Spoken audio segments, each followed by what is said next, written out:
श्री राहुल गांधी जी ने स्पष्ट तौर पर पिछली बार भी जब नीट का पेपर लीक हुआ कहा था, और अब फिर नीट का पेपर केरल से चला और राजस्थान तक पहुंचा। मैं एक बात पूछना चाहता हूं हिंदुस्तान के एक नागरिक के तौर पर, लाखों हमारे बच्चे पूरी जिंदगी लगाकर, और उनके माँ बाप भी, ये मत समझिए एक लड़का या लड़की अकेला परीक्षा देता है, हिंदुस्तान में पूरा परिवार उस परीक्षा की तैयारी करता है। हिंदुस्तान में पूरा परिवार अपनी सीमित आय में से कटौती कर, अपना पेट काट कर बच्चे को ट्रेनिंग दिलवाता है, कभी ऑनलाइन कोर्सेज में, कभी फिजिकल कोर्सेज में। एक दिन पता चलता है कि वो पेपर बिक गया। उन लाखों बच्चों का कसूर क्या है? और मुझे एक बात बताइए, जो पेपर केरल से राजस्थान पहुंच गया वो राजस्थान से बाकी हिंदुस्तान में नहीं बिका, क्या हिंदुस्तान के शिक्षा मंत्री और प्रधानमंत्री इस बात की जिम्मेवारी लेंगे?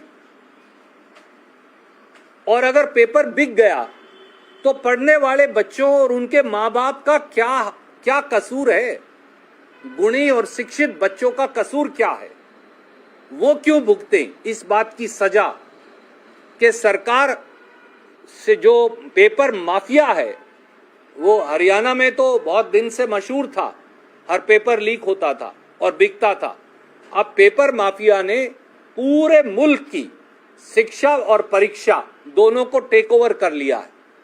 शिक्षा और परीक्षा जिस मुल्क में पेपर माफिया की भेंट चढ़ जाए और लाखों बच्चों का भविष्य जो है मझधार में लटक जाए नीट पेपर की लीकेज के बाद, इस पेपर को कैंसिल कर नए सिरे से क्यों नहीं करवाया जा रहा?